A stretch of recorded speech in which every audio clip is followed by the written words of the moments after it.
Vamos hoy a hablar de la medicina cósmica. En realidad el nombre de medicina cósmica no es el más apropiado, porque se supone que en el cosmos no existe la enfermedad. De hecho, en quinta dimensión no se conoce ese término, ni siquiera en las civilizaciones intraterrenas, ya que estos seres han alcanzado su cuerpo electrónico de luz, es perfecto y por lo tanto no existe algo llamado así. Solo la enfermedad cabe en el momento en que el hombre se separa de su propia naturaleza divina. Surge en el momento en que voluntariamente el hombre decide centrar su atención en los objetos de los sentidos, en el mundo de las formas. Para hablar de medicina cósmica, o para utilizar ese término, lo hemos traído simplemente porque se fundamenta en el manejo de los rayos cósmicos, a través de la luz, la flama, el rayo, el fuego, y los mismos rayos permiten reestructurar y equilibrar los centros etéricos, porque en el momento en que se generan malos manejos de energía a través de nuestros cuerpos inferiores, ya sea en el cuerpo mental a través de pensamientos discordantes o en el cuerpo emocional a través de sentimientos autofrustrantes, como los miedos, los temores, las dudas, las tristezas, los dolores, los resentimientos, los odios. Se supone que estos centros de energía controlan metabólicamente nuestros centros físicos, nuestros cuerpos físicos. Todos los átomos, electrones y células son controlados metabólicamente por los chakras. Al desfasarse en los centros energéticos, ya sea por excesos o deficiencias energéticas, empieza a producirse una disfunción dentro de los mismos que van a afectar directamente los órganos físicos. Es cuando el cuerpo se debilita, pierde la energía vital.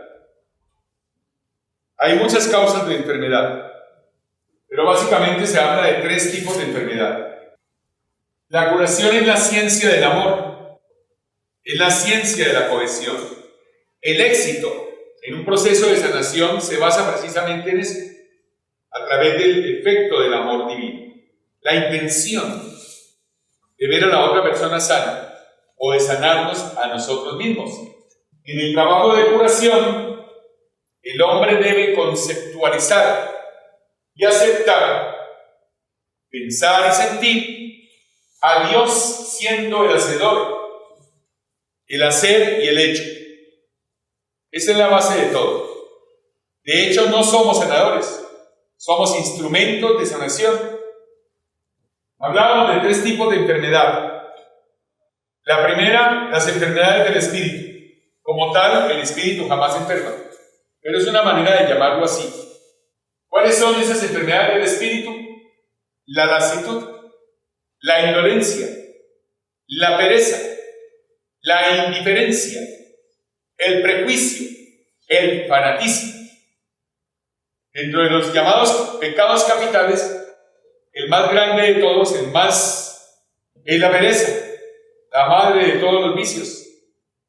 Cuando entramos en inactividad, en un aparente descanso, y no realizamos ninguna actividad física, ni mental, ni emocional, ni espiritual, el cuerpo empieza a decaer, a enfermar.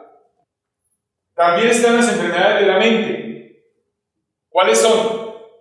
El odio, el resentimiento, la separatividad, la dualidad, las dudas, los temores y los miedos, la envidia, los celos, la rivalidad, la competencia, la ambición, la codicia. Y las enfermedades del cuerpo son la consecuencia de las anteriores. Anteriormente se decía, en cuerpo sano habrá mente sana. Pero es todo lo contrario. En mente sana habrá cuerpo sano.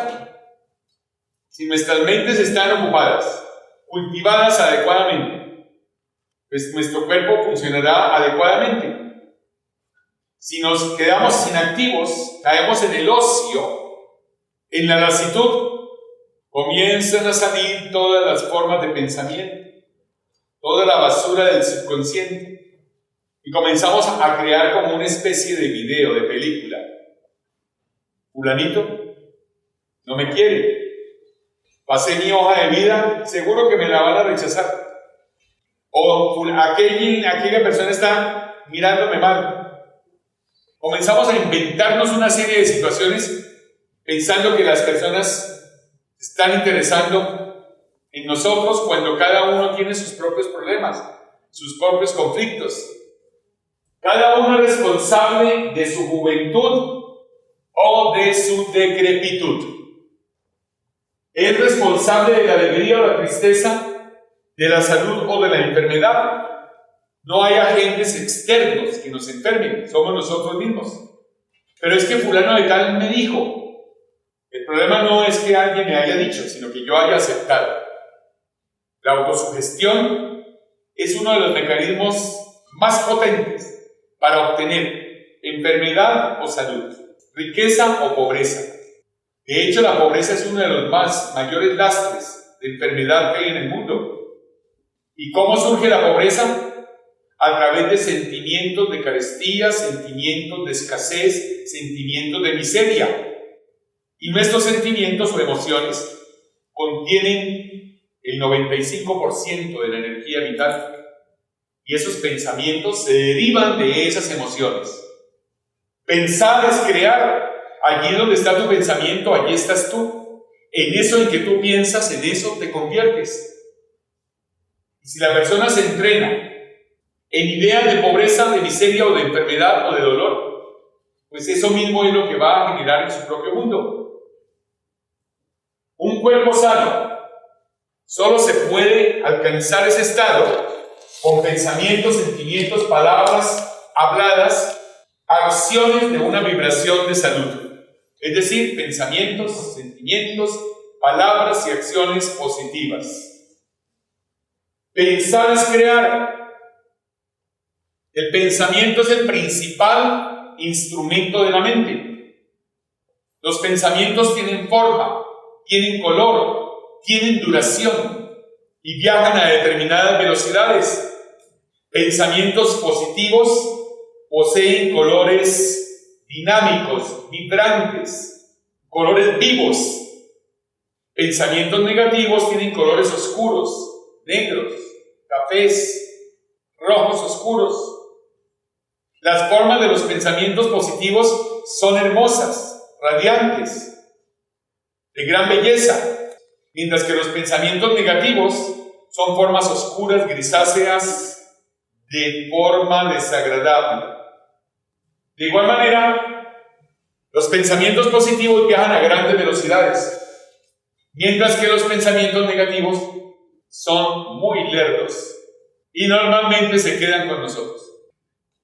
De la misma manera, estos pensamientos atraen a nosotros aquello de lo cual están concebidos, y la totalidad de los pensamientos negativos con sus sentimientos asociados van a formar el negativo abstracto.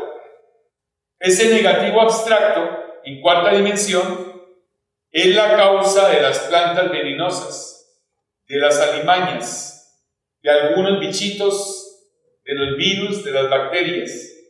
¿De dónde surgen todos esos gérmenes, parásitos? De los pensamientos humanos. Pensar es crear. Pero también los pensamientos positivos, creativos, de bondad, de amabilidad, de belleza, de altruismo, forman el positivo abstracto. En los niveles más superiores de la cuarta dimensión, los mundos de luz, sonido y color, todos esos pensamientos positivos y los sentimientos asociados a los mismos forman el positivo abstracto que da origen a toda la belleza, a toda la armonía, a toda la alegría que hay en nuestro mundo. La riqueza, la libertad financiera, el bienestar, la salud, la eterna juventud y belleza, las relaciones humanas correctas y la buena suerte, entre comillas. A veces decimos, ¿qué se echará esa señora o ese señor tan de buenas que son? Es que empiezan un negocio y todo les fluye. ¿Qué será lo que se echa? Nada. Pensamientos positivos. sentimientos altruistas, bondad en su corazón. Eso es, generosidad, deseo de compartir. Entonces encontramos dos principios muy importantes. Primero, el principio del mentalismo. Todo es mente, el universo es mental. Allí donde está tu pensamiento, allí estás tú, y en eso en que tú piensas, en eso te conviertes. Y por otro lado, la ley del círculo, que no es más que el principio de causa y efecto. Todo tiene su causa, todo tiene su efecto. Causas positivas van a generar efectos positivos. Causas negativas van a provocar efectos negativos. Por lo tanto, tenemos dos herramientas poderosas, dos grandes principios, que si quisiéramos manejarlos desde ya, nuestro mundo se transformaría y podríamos vivir en situaciones difíciles o molestas o caóticas, pero en la edad de oro, como si estuviésemos en la edad de oro.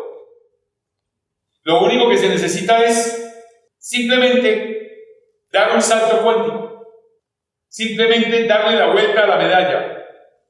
Por lo general, las medallas que usamos, en ellas se lee actitud mental negativa.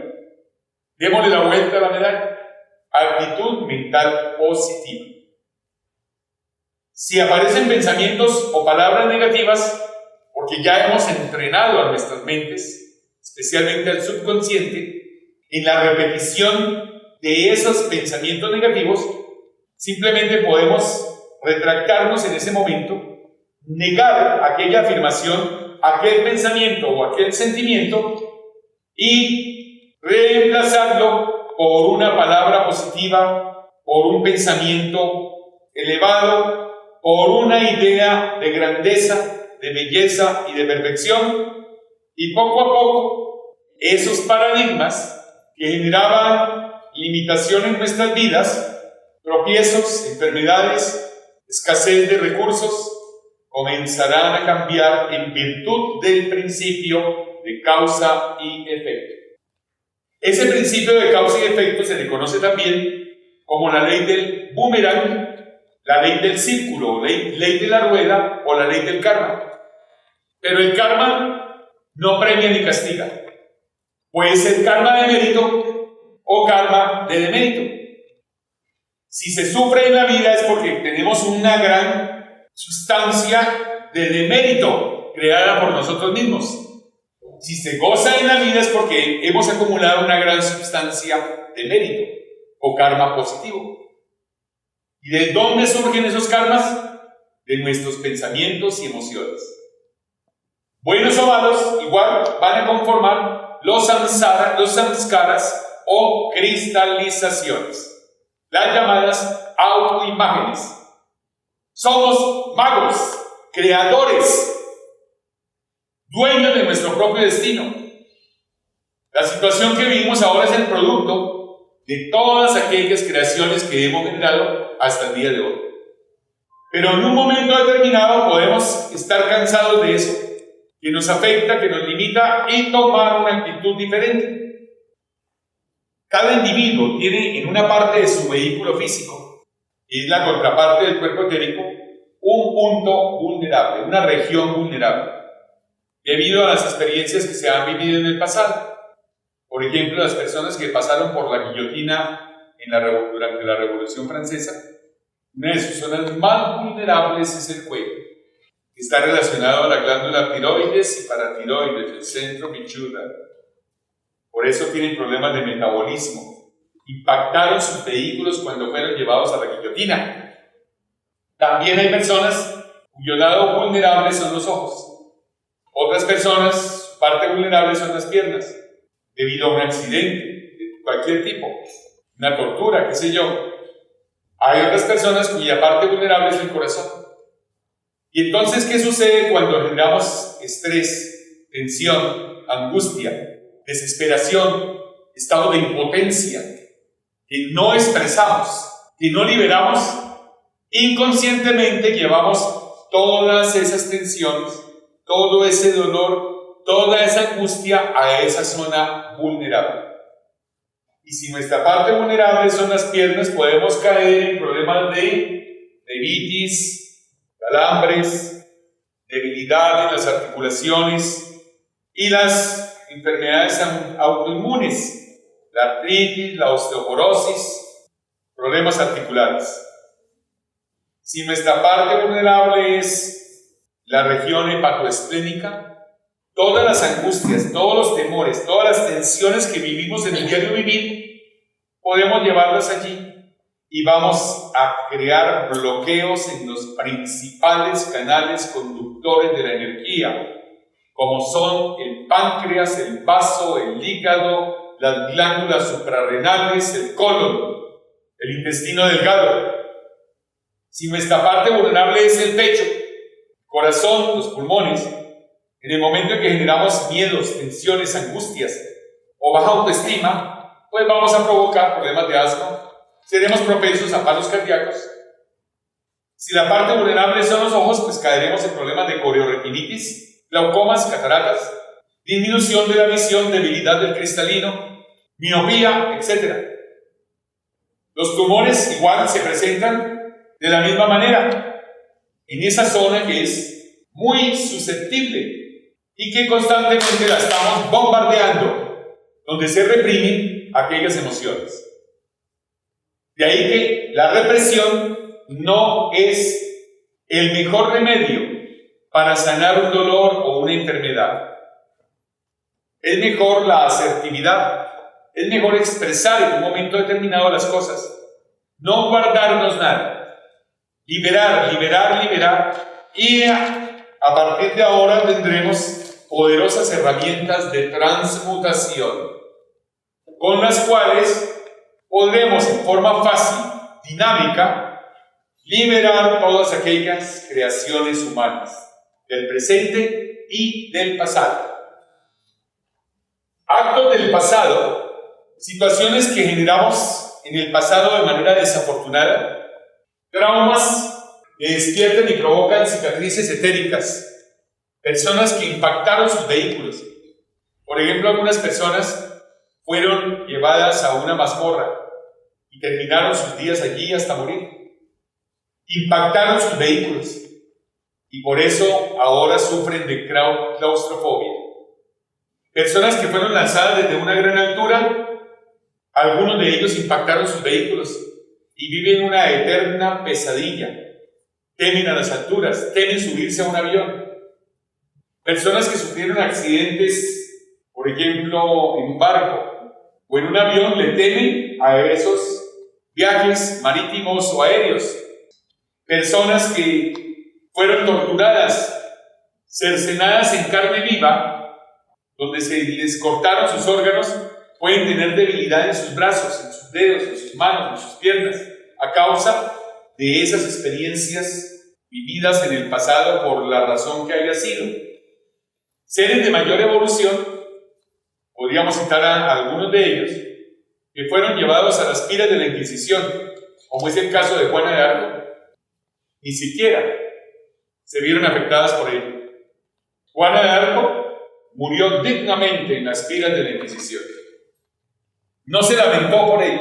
Mientras las llamas ardían e iban quemando las partes de su cuerpo, sus ojos estaban puestos en un lugar muy especial en su propia presencia y por lo tanto no sufrió dolor porque entendía que lo que se estaba quemando era su abrigo, su vehículo que estaba prestado. Por eso más tarde fue canonizada, paradójicamente la primera bruja canonizada por la Iglesia Católica. En el lugar donde se encuentran esas cicatrices etéricas, en nuestro cuerpo etérico o cuerpo de memorias, allí se producen a veces disfunciones, enfermedades. Cuando generamos una angustia, generamos una presión emocional, un dolor que no podemos superar, inmediatamente se abren esas cicatrices.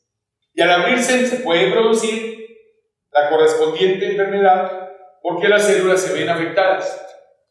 Por ejemplo, la otitis media supurativa puede estar generada por una cicatriz ancestral de alguien que vivió una experiencia dolorosa en algún momento de su existencia en el pasado y que afectó grandemente su audición, sus oídos. Por ejemplo, personas que fueron torturadas y obligadas a confesar algo y les gritaban y los instaban a confesar algo que no, un crimen que no habían cometido, o el pertenecer a una institución a la cual no pertenecían, o que simplemente se negaron a aceptarlo, sienten todavía retumba en ellos, en sus oídos, aquellas amenazas, aquellas injurias, aquellas manipulaciones verbales. Pero también puede ocurrir el caso de personas que se negaron a hablar para testificar la inocencia de un reo que iba a ser llevado a cadena perpetua, o que iba a ser ahorcado en el cadalso, o que iba a ser llevado a la guillotina, y por negarse a hablar, cuando pasan por la llamada a su susodicha muerte, crean un impacto psicológico, porque se dan cuenta que por el miedo a hablar dejaron de salvar una vida, llevaron a una persona a vivir una experiencia injusta. Y eso crea un impacto psicológico en el individuo, y por eso muchas de esas personas nacen mudas. También algunas de las personas que nacen sordas se negaron a escuchar el clamor amoroso de muchos seres que les pidieron: por favor, testifique, hable. O incluso muchas veces algunos seres sedientos de sabiduría, de verdad, para poder superar algunas de sus limitaciones, le pidieron a alguien que les diera el conocimiento, que les aclarara ciertas cosas, y muchas veces esos seres se negaron a hablar, a comentar, y no escucharon las súplicas amorosas. Por eso la mayoría de los mudos también son sordos. Somos dueños de nuestra propia herencia ancestral. Se ha dicho que hay algunas enfermedades hereditarias, y entonces culpamos a nuestros abuelos, tatarabuelos, etc., a toda una generación. Mejor dicho, nuestro árbol genealógico. Sí es posible recibir la herencia del bisabuelo.